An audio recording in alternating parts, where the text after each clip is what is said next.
Hello guys, मेरा नाम है साहिल कुमार और मैं आप लोग को यूट्यूब पे लूसेंट बुक से A to Z पढ़ाऊँगा और हिस्ट्री का क्लास 1 से आप लोग देख सकते हैं। तो यहाँ से हिस्ट्री का आप लोग का शुरू हो चुका है। तो फर्स्ट चैप्टर से स्टार्ट करते हैं आपका। तो फर्स्ट चैप्टर आपका है प्राचीन भारत। प्राचीन भारतीय इतिहास। प्राचीन भारतीय इतिहास देखिए, एक टॉपिक रोज आप लोगों को पढ़ाया जाएगा। तो यहाँ से शुरू होगा। तो फर्स्ट है भारत का इतिहास। उत्तर में हिमालय से लेकर दक्षिण में समुद्र तक फैला यह उपमहाद्वीप भारतवर्ष के नाम से जाना जाता है, जिसे महाकाव्य एवं पुराणों में भारतवर्ष अर्थात भारतों का देश तथा यहाँ के निवासी को भारतीय अर्थात भारत की संतान कहा गया है। भारत एक प्राचीन काबिले का नाम है। प्राचीन भारतीय अपने देश को जम्बू द्वीप अर्थात जम्बू वृक्षों का द्वीप कहते हैं। तो प्राचीन ईरानी इसे सिंधु नदी के नाम से जोड़ते हैं। इसे वे सिंधु ना कहकर हिंदू कहते हैं। यही नाम फिर पूरे पश्चिम में फैला गया और पूरे देश को इसी एक नदी के नाम से जाने लगा। यूनानियों इसे इंदे और अरब इसे हिंद कहते हैं। मध्यकाल में इस देश को हिंदुस्तान कहा जाने लगा। यह शब्द फारसी शब्द हिंदू से बना है। यूनानी शब्द इंदे के आधार पर अंग्रेज इसे इंडिया कहने लगे। विंध्य की पर्वत श्रृंखला देश को उत्तर और दक्षिण दो भागों में बांटती है। उत्तर में इंडो यूरोपीय परिवार की भाषाएं बोलने वालों की और दक्षिण में द्रविड़ परिवार की भाषाएं बोलने का बहुमत है। तो याद रखिएगा, इस उत्तर में यूरोपीय परिवार की भाषा है और दक्षिण में द्रविड़ परिवार की भाषाएं बोलने वाले। नोट: भारत की जनसंख्या का निर्माण जिन प्रमुख नस्लों के लोगों के मिश्रण से हुआ वे इस प्रकार है: proto Australoid and paleo Mediterranean, Caucasoid and Negroid, Mongoloid. तो भारतीय इतिहास को अध्ययन की सुविधा के लिए 3 भागों में बांटा गया: प्राचीन इतिहास, मध्य इतिहास और आधुनिक इतिहास। सबसे पहले इतिहास को 3 भागों में बांटने वाला जर्मन क्रिस्टोफर सेलियस था। तो फर्स्ट है प्राचीन भारतीय इतिहास में जानकारी मुख्यतः 4 स्रोतों से प्राप्त हुई: धर्म ग्रंथ, ऐतिहासिक ग्रंथ, विदेशियों का विवरण और पुरातत्व संबंधी साक्ष्य। पहला है धर्म ग्रंथ एवं इतिहास ग्रंथ से मिलने वाली महत्वपूर्ण जानकारी। भारत एवं सर्वप्रथम धर्म ग्रंथ वेद, जिसकी संकलनकर्ता महर्षि कृष्ण वेद व्यास को माना जाता है। वेद व्यास कुटुंब का उपदेश देता है। भारतीय परंपरा वेदों को नित्य एवं अप्रशंसनीय मानते हैं। वेद 4 प्रकार के होते हैं। तो यहाँ पे ऋग्वेद, यजुर्वेद, सामवेद और अथर्ववेद। इन वेदों को संहिता कहा जाता है। ऋग्वेद ऋचाओं के क्रमबद्ध ज्ञान के संग्रह को ऋग्वेद कहा जाता है। इसमें 10 मंडल एवं 1028 सूक्त और 11 सूक्त सहित एवं 10,462 ऋचाएँ होती है। तो यहाँ पे याद रखिए 10 मंडल और 1028 सूक्त होते हैं और 10,462 ऋचाएँ होती है। इस वेद के ऋचाओं को पढ़ने वाले ऋषि को होत्र कहते हैं। इस वेद से आर्य के राजनीतिक प्रणाली, इतिहास एवं ईश्वर प्रतिमा के बारे में जानकारी मिलती है। विश्वामित्र द्वारा रचित ऋग्वेद के 3 मंडल में सूर्य देवता सावित्री को समर्पित प्रसिद्ध गायत्री मंत्र है। इसके 9वें मंडल में देवता सोम का उल्लेख है। इसे 8वें मंडल के हस्त लिखित ऋचाओं को खील कहा जाता है। चतुर्थ समाज की कल्पना का आदि स्रोत ऋग्वेद में 10वें मंडल में ऋत सूक्त है, जिसके अनुसार 4 वर्ण है: ब्राह्मण, क्षत्रिय और वैश्य शूद्र आदि पुरुष ब्रह्म के क्रमशः मुख, भुजाओं और जांघों को चरणों से उत्पन्न हुए हैं। तो नोट: धर्मसूत्र 4 प्रमुख जातियों की स्थिति, व्यवसाय, दायित्व, कर्तव्यों का विशेषाधिकार में स्पष्ट विभेद करता है। ऋग्वेद में कई परिच्छेद और सूक्त अगण्य शब्द का संबंध गाय से है। ठीक है। ईसा पूर्व या फिर ईस्वी पूर्व, वर्तमान में प्रचलित ग्रेगोरियन कैलेंडर, ईसाई कैलेंडर या फिर जूलियन कैलेंडर ईसाई धर्मगुरु ईसा मसीह के जन्म पर आधारित है। ईसा मसीह के जन्म से पहले के समय को ईसा पूर्व कहते हैं, तो BC। तो उनके जन्म के पहले से आपको ईसा पूर्व कहा जाएगा। जो ईसा पूर्व में वर्षों की गिनती उल्टी दिशा में होती है, जैसे महात्मा गांधी 563 ईसा पूर्व, ठीक है, पूर्व, तथा उनकी मृत्यु 483 ईसा पूर्व। यानी ईसा मसीह का जन्म 563 ईसा पूर्व, महात्मा गांधी का जन्म एवं 483 ईसा वर्ष पूर्व मृत्यु हुई महात्मा बुद्ध का। तो ईसा मसीह की जन्म तिथि से आरंभ हुआ सन ईस्वी कहलाता है। इसके लिए संक्षेप में ई लिखा जाता है। ई को लैटिन भाषा में एडी कहते हैं। एडी यानी एनो डोमिनी, जिसका अर्थ है in the year of Lord Jesus.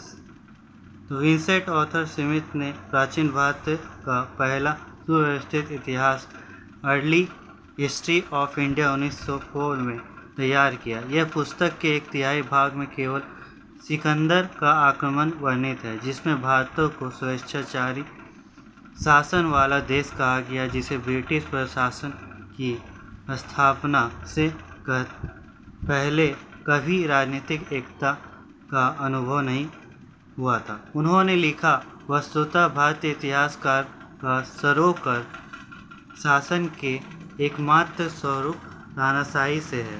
Vaman अवतार के 3 पगों के आख्यान का प्राचीन स्रोत ऋग्वेद है। ऋग्वेद में इंद्र के लिए 350 और अग्नि के लिए 200 ऋचाओं की रचना की गई। प्राचीन इतिहास के साधन के रूप में वैदिक साहित्य में ऋग्वेद में शतपथ धर्म का स्थान है। अब यजुर्वेद। तो यजुर्वेद पाठ के लिए मंत्र, बलि के समय अनुपालन के लिए नियमों का संकलन यजुर्वेद कहलाता है। प्राचीन इतिहास के अध्ययन के लिए कहलाता है। तो यजुर्वेद में यज्ञों के नियमों एवं विधि विधानों का संकलन मिलता है। तो इसमें बलि दान विधि का भी वर्णन है। और यह एक ऐसा वेद है जो गद्य और पद दोनों में। सामवेद। साम का शाब्दिक अर्थ है गान। इसे वेद में मुख्यतः यज्ञों के अवसर पर गाए जाने वाले ऋचाओं का संकलन है। इसके पाठकर्ता उत्तरार्थ कहते हैं और जिनके पाठ्यकर्ता होत्र कहलाते हैं उन्हें ऋग्वेद कहते हैं। ये चीज़ याद रखिए। इसका संकलन ऋग्वेद पर आधारित है। इसमें 1810 सूक्त हैं जो पार्य ऋग्वेद के लिए हैं। इसे भारतीय संगीत का जनक कहा जाता है।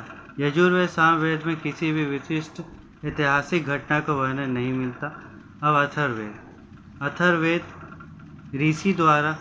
अर्थवा ऋषि द्वारा रचित इस वेद में 731 मंत्र तथा लगभग 6000 पद है। इसके कुछ मंत्र ऋग्वैदिक मंत्र से भी प्राचीनतर है। औषधों का उल्लेख सबसे पहले अथर्ववेद में मिलता है। Second page. ऐतिहासिक दृष्टि से अथर्ववेद का महत्व यह इस बात से है कि इसमें समानांतर मनुष्यों के विचारों और अंधविश्वास का विवरण मिलता है। पृथ्वी सूक्त अथर्ववेद का प्रतिनिधित्व सूक्त माना जाता है। इसमें मानव जीवन के सभी पक्षों एवं गृह निर्माण, कृषि की उन्नति, व्यापारिक मार्गों का गहन, रोग निवारण, समन्वय, विवाह और पुरानी गीतों, राजभक्ति, राजा का चुनाव, बहुत से वनस्पति एवं औषधियों, श्राप, वशीकरण, प्रायश्चित, मातृभूमि, महात्मा आदि का विवरण मिलता है। कुछ मंत्रों में जादू टोना का भी वर्णन है। अथर्ववेद के परीक्षित को कुराओं का राजा कहा जाता है। कुरु देश की समृद्धि का अच्छा चित्रण मिलता है। इसमें सभा और समिति को प्रजापति की दो पुत्रियां कहा गया है। वेदों की कई शाखाएं हैं जो वैदिक अध्ययन और व्याख्या से जुड़े विभिन्न दृष्टिकोण का प्रतिनिधित्व करती है। शाखा ऋग्वेद में जुड़ी एकमात्र जीवित शाखा है। यजुर्वेद को शुक्ल यजुर्वेद और कृष्ण यजुर्वेद दो शाखाओं में बांटा गया है। मध्याह्न और कानव शुक्ल यजुर्वेद अथवा वाजसनेय संहिता की शाखाएं हैं। कृष्ण यजुर्वेद से जुड़ी शाखाएं काठक व कनिष्ठाल वैत्यायन और तैत्तिरीय है। कोथुम रानानी और जैमिनी तलवकार सामवेद की शाखाएं। अथर्ववेद की शाखाएं शौनक और पेम्पलाद है। नोट: सबसे प्राचीन वेद ऋग्वेद एवं सबसे बाद वाला अथर्ववेद, जिसमें जादू टोना बलि ये सब का वर्णन किया गया। तो याद रखिएगा। तो ब्राह्मण और आर्ण्यक तथा उपनिषद। संहिता के पश्चात ब्राह्मण, आर्ण्यक और उपनिषद का स्थान है। इनसे उत्तर वैदिक कालीन समाज संस्कृति के विषय पर जानकारियाँ प्राप्त है। ब्राह्मण पथ वैदिक संहिताओं की व्याख्या करने के लिए गद्य में लिखे गए हैं। प्रत्येक संहिता के लिए अलग अलग ब्राह्मण ग्रंथ है जिसे सारणी में दिया गया है। तो ऋग्वेद में आपका ब्राह्मण ग्रंथ क्या है? ऐत्रेय। ऋग्वेद आपको पढ़ना है तो ऐत्रेय ब्राह्मण ग्रंथ पढ़ना होगा। यजुर्वेद के लिए तैत्तिरीय शतपथ याद रखना है। सामवेद के लिए पंचविंश और अथर्ववेद के लिए गोपवेद। इन ब्रह्म ग्रंथों में परीक्षित के बाद बिंबिसार के पूर्व घटनाओं का ज्ञान प्राप्त है। ऐत्रेय में राज अभिषेक के नियम एवं प्राचीन कुछ राजाओं के नाम दिए गए। शतपथ में गंधार, शल्य और कुरु, पांचाल, कौशल राजाओं का उल्लेख मिलता है। वैदिक साहित्य में ऋग्वेद के बाद शतपथ ग्रंथ का अध्ययन। आर्ण्यक में यज्ञ से जुड़ी कर्म कांडों की दार्शनिक प्राचीनता है। उपनिषदों की संख्या 108 है।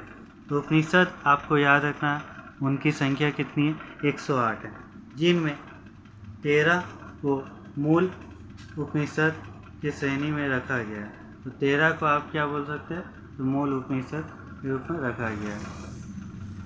तो आप लोग को दिख रहा रखा गया। इसमें यज्ञ से जुड़े दार्शनिक विचार, शारीरिक ब्रह्मांड और आत्मा एवं ब्रह्म की व्याख्या की गई। स्त्री की शारीरिक गिरी हुई स्थिति मैत्रेयी संहिता में प्राप्त है, जिससे जुड़ा है जुआ, शराब की भांति पुरुष का तीसरा मुख। शतपथ ब्राह्मण में स्त्री को पुरुष की अर्धांगिनी कहा गया है और जबा लो उपनिषद में चारों आश्रमों का उल्लेख मिलता है।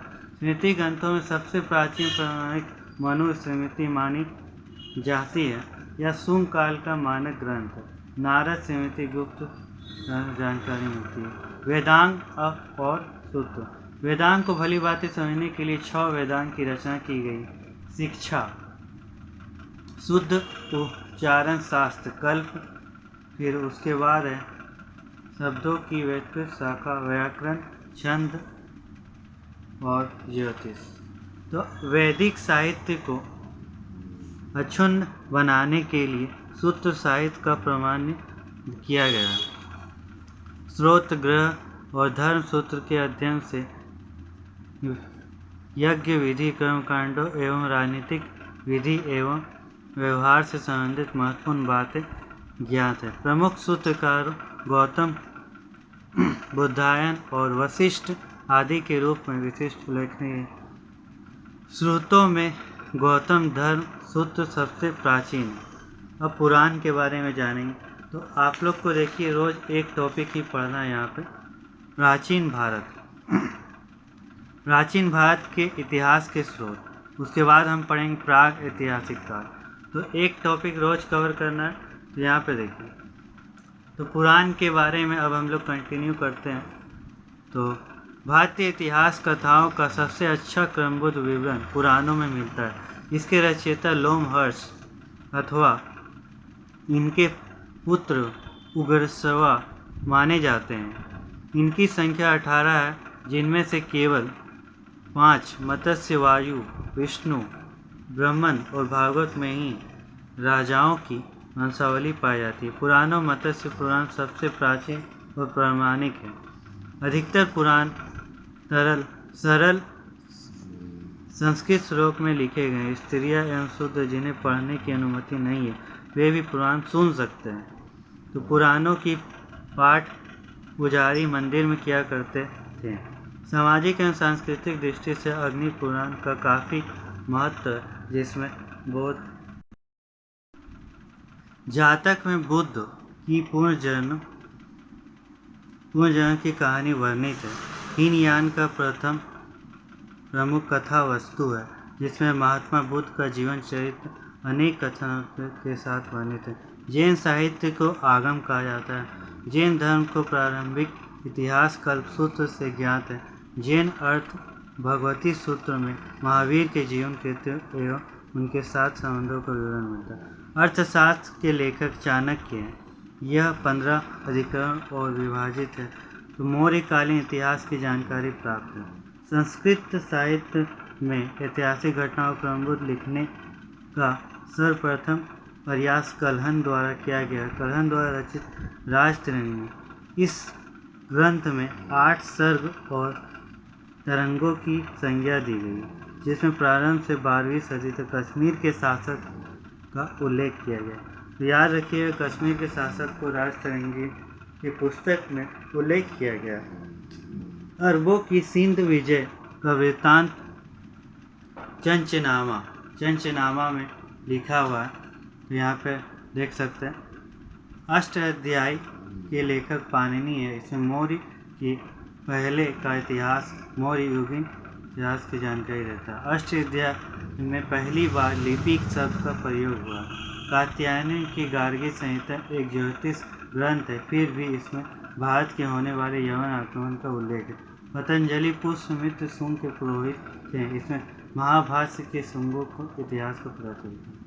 तो आज के लिए इतना ही, और आगे भी पढ़ाया जाएगा। तो आप लोग को अगर वीडियो अच्छी लगी तो लाइक करें और सब्सक्राइब करें। आगे 30 डेज तक आप लोग क्लास चलता रहेगा। Thank you guys.